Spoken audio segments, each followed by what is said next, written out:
Hi, this is Melissa Scheffelbein with Bloom Health. Today I want to talk about procrastination.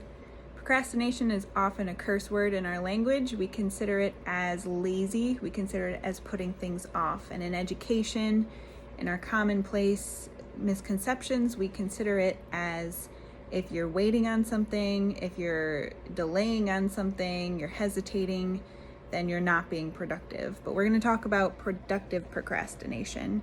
And in this case, we want to think about our culture. We typically have things on a very instant basis. We have instant gratification. We have a question, we Google it. We have a connection we want to make, we hop on social media, bam, instant. But what about those things that require time? Think about things like bread or wine that take time for the yeast to cultivate, for it to actually form into something profitable, something viable. A lot of our ideas are just the same. We need to give them the time and space and experience in order for them to fully develop. If you consider what productive procrastination is, we think about people like Martin Luther King Jr., we think about people like Leonardo da Vinci and Alfred Hitchcock, who a lot of their brilliant ideas didn't come until later on in life. Many people don't know this, but the I Have a Dream speech, iconic to Martin Luther King, was not completely formulated until the moment he stepped onto the podium. He was up at 10 o'clock the night before, constructing a speech that had only half been written. And if you consider how prevalent that speech is, even today with our current culture, the notion that it didn't ever start with I have a dream until the moment he stepped on the podium, and a gospel singer that he admired who was behind him said, "Tell me about your dream, Martin." And if he had formulated that speech in any other way, we may not remember it the way that we remember it now. With Leonardo da Vinci, the Mona Lisa was painted within 4 years. He was doing a lot of experiments on how light would hit a sphere, and because of those experiments and those experiences, he was able to generate the kind of lighting to where he could have a steady model in a way that he would never have had it had he not taken all of that time to generate it. Then if you think Alfred Hitchcock in Psycho, he was in his 50s when his most brilliant and most famous work was generated.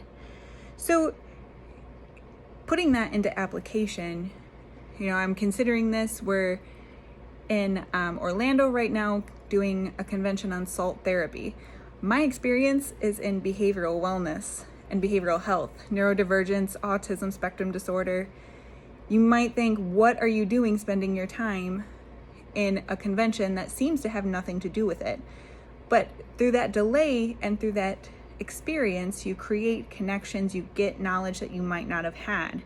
And there are lots of different correlations between respiratory wellness and behavioral disorders.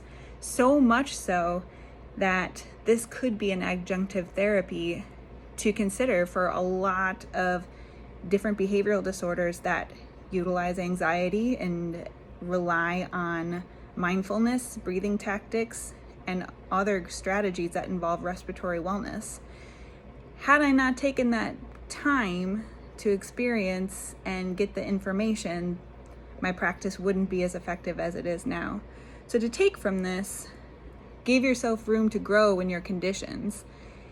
If you are potentially neurodivergent, or even you are trying to generate an idea that's outside of the box, the more structure you create, while that can be very helpful in your thought process, could potentially eliminate other creative ideas from coming your way.